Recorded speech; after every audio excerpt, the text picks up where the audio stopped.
let the car start. Hey man, did you just say your car won't start? Yeah, I tried to crank it, but it must be a dead battery. Dude, have you heard of Gulo? What's Gulo? How have you not heard of Gulo? They're the leading experts in jump packs, tire inflators, and power stations. Well, let's try it out.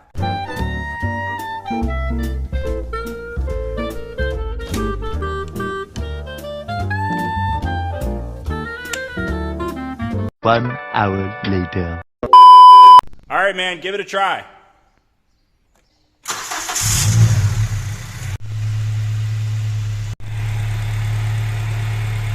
Mark at Colbert, Speed OK Refinish Network. Alright guys, so this episode is partially sponsored by Gulo. Like I said, they are the leading industry leaders of jump packs, tire inflators, and power stations for like camping trips and things like that. As you guys can see, the jump pack, it did a good job. We've had the car sitting in the detail bay for a couple of days now, and it just didn't want to fire up, so figured it'd be a good time to just go ahead and test the jump pack out and show you guys. They also send us one of their digital tire inflators, so it's very easy to hook up. It comes with this hose.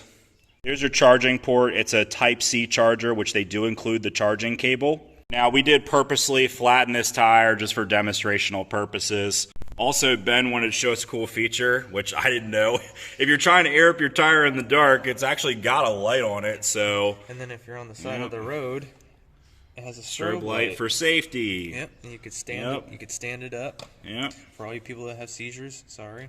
There you guys go. Gulo, keeping America safe again. Alright, so Ben's going to go ahead and do the honors. I did the jump pack, he's going to do the tire inflator. So, hooked it up, good to go. We'll set it for 35. And go. And let's see here. Set it to car. Alright.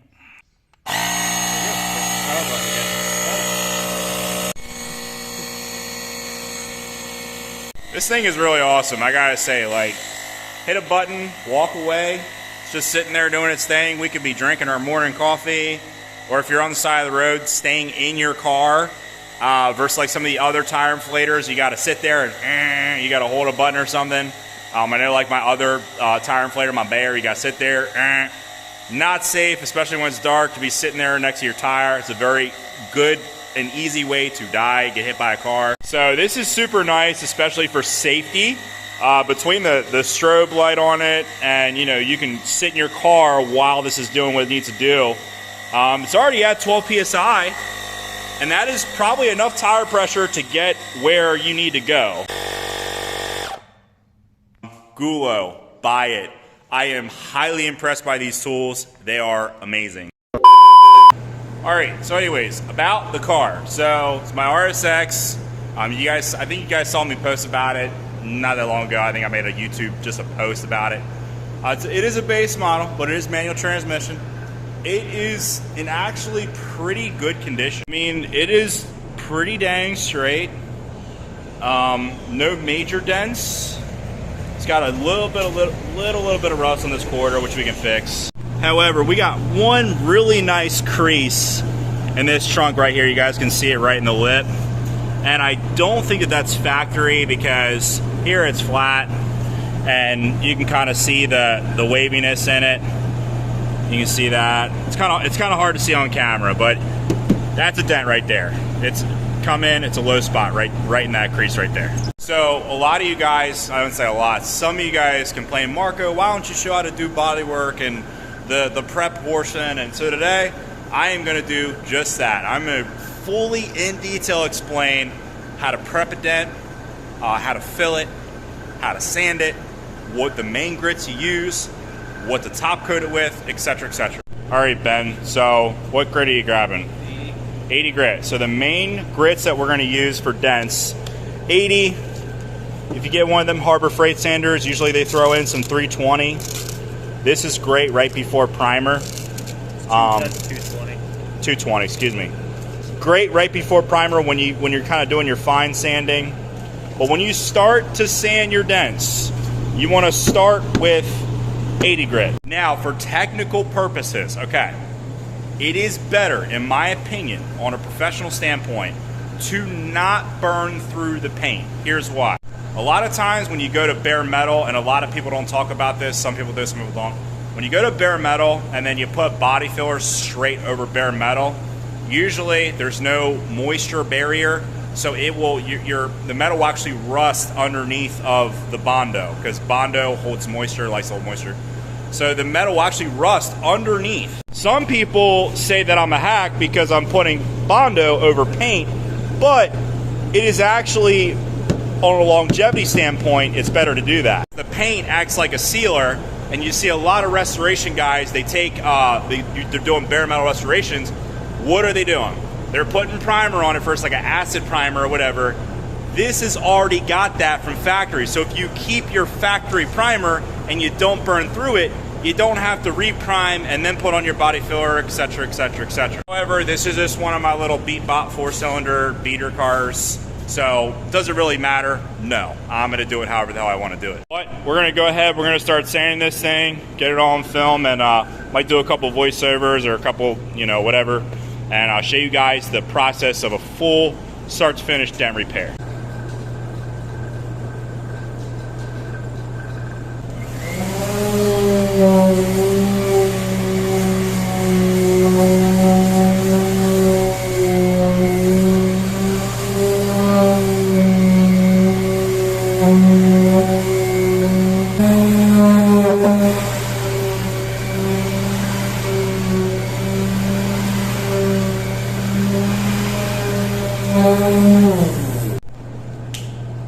Oh, drop the cap.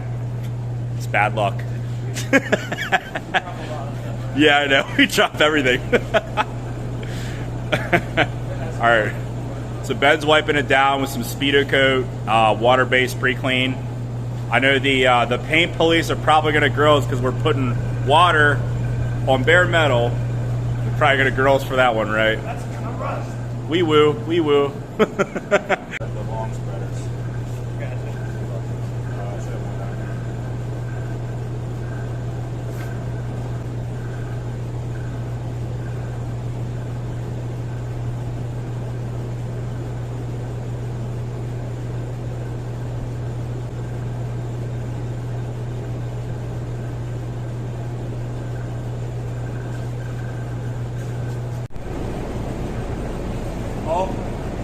We're on the trunk lid. Oh man. Look at this guy. When's the last time you spread Bondo? You've been doing all the Bondo spread. They're taking all the glory over here. I gotta get him so he's not so rusty anymore. A little rusty, right?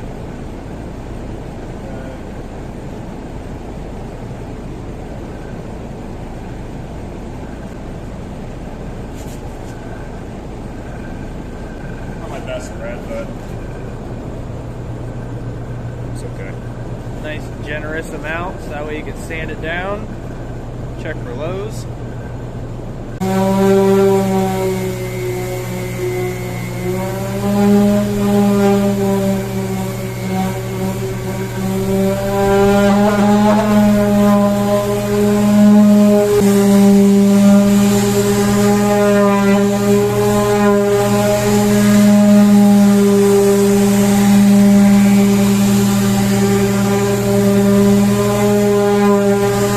So when you're first doing your initial sanding with your 80 grit, now if you're being like me, you're just fixing up one of your cheap little beat-bot 4-cylinder cars, doesn't have to be laser straight. Let me just get that clear to begin with. So where you want to stop your sanding, you don't want to just keep going at it and going at it and going out with the 80 grit until it's mostly flat. You want to leave yourself a little bit of what I like to call meat on the bone, okay? So you see right here, this edge, not fully feather edged yet. This in here is mostly feather edge. You want to leave a little bit of body filler left so that way you can move up a grit and then you can remove all of your 80 grit scratches with a 180 grit sandpaper. What'll happen is if you keep going with the 80 grit and you're like, okay, it's flat now, and then you go ahead and you go with your 180, then you're going to actually take off too much filler. And then you're going to be right back at square one with a low spot because you sanded off too much of your filler because you went too long with the 80 grit. So we're going to go ahead, switch out our paper, Like I said, we still got a little meat left on the bone. I'll let Ben do the honors. He's going to sand it out with 180.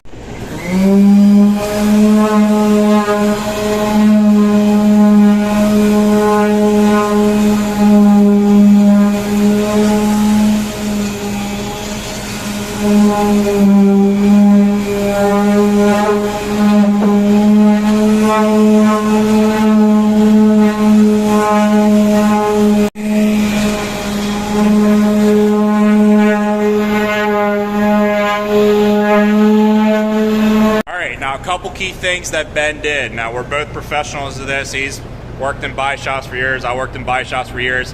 Number one, Ben kept the sander flat, and I got that video angle just to show you guys.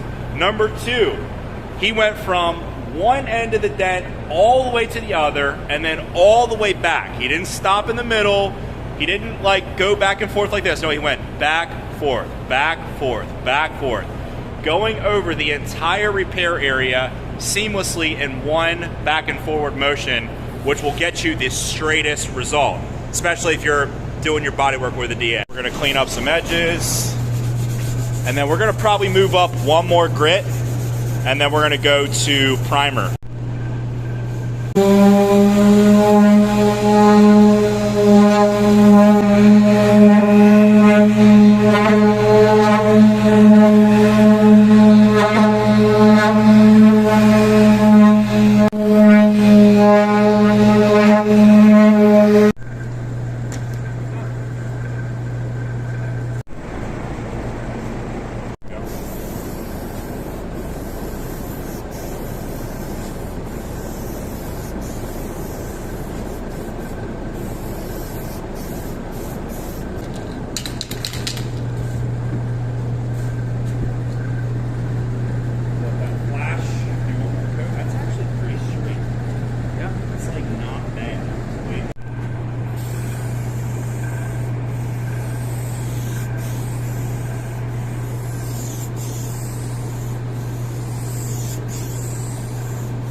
There you guys have it, a nice little kickstart to our RSX project. Really got to go into detail. I really enjoyed this one, going into detail on bodywork. I hope this helps some of you guys out. Links in the description for Gulo, check them out. Also links in the description for all the Speedocoat products we use today. Like, subscribe, new videos every week.